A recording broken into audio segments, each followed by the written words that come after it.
canto che andiamo ancora più indietro, un po' per sottolineare un po' le radici della, oltre che del nostro canto, della nostra cristianità.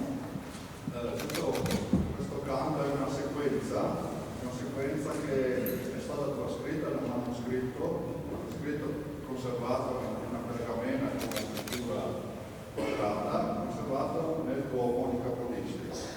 Capodistria era una provincia che apparteneva alla diocesi di Aquileia. E per spiegare un po' la ritualità, la ritualità aquileiese, non si può non citare un personaggio importante, Don Gilberto Pressato, che è stato, oltre che sacerdote, un musicista e ricercatore. Ha scritto un libro,